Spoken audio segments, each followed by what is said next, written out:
சின்னதாக ஒரு பிஸ்னஸ் ஆரம்பிக்கக்கூடிய ஒரு நாலேஜ் வந்துட்டு அப்படின்னு சொன்னால், சின்னதாக ஒரு வருமானம் வர்றதுக்கூடிய வாய்ப்பு ஏற்பட்டுட்டு அப்படின்னு சொன்னால், தொடர்ந்து ஸ்டடீஸ் பண்ணுறத நிறைய பேர் நிறுத்துறத பற்றி யோசிச்சுட்டே இருக்கிறோம் இந்த புதிய ஜெனரேஷனில். ஒரு 4 வருஷம் ஒரு கோர்ஸை ஃபாலோ பண்ணி அதில் எஜுகேஷனலி அச்சீவ் பண்ணிக்க பிறகு லைஃப்பை செட்டில் ஆகிறதுக்கும், ஒரு 3 மாதத்தில் ஏதாவது ஒரு ஸ்கில்லை படிச்சுட்டு அதை வச்சுட்டு நம்மளோட இன்கம் இங்கே ஜெனரேட் பண்ணலாம் அப்படின்னு நினைக்கிறது வந்து ரொம்ப தவறானது. ஸ்டடீஸ் அப்படிங்கிறது வந்து ஜஸ்ட்டு காசு பார்க்குறதுக்கு மட்டும் இல்லை. லைஃப்பில் எது சரி எது பிழை, யாரை சந்திக்கணும் யாரை சந்திக்கக்கூடாது, யார் நம்ம கூட இருக்கணும் இருக்கக்கூடாது, எப்படி உடுத்தணும் எப்படி படுக்கணும் எப்படி சாப்பிடணும் அப்படின்ட்டு முழுமையான ஒரு பேசிக் லைஃப் செட்டில்மெண்ட்டை சொல்லிக் கொடுக்குறது தான் இந்த கல்வி அப்படிங்கிறது. தூரத்திலிருந்து பார்க்கும்போது ஒருவரை கோட் ஷூட் போட்டு ஸ்மார்ட்டாக ஜென்டில்மேனாக ப்ரொஃபஷனலான ஒரு ஆளை நம்ம பார்ப்போம்.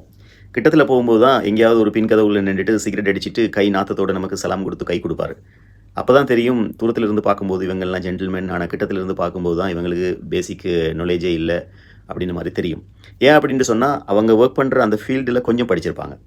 அதை வச்சு அந்த கம்பெனி அவங்களுக்கு ஆஃபர் பண்ணியிருப்பாங்க, அல்லது அதை வச்சு சின்னதாக ஒரு இன்வெஸ்ட்மெண்ட் பண்ணி பிஸ்னஸ் ஆரம்பிச்சிருப்போம்.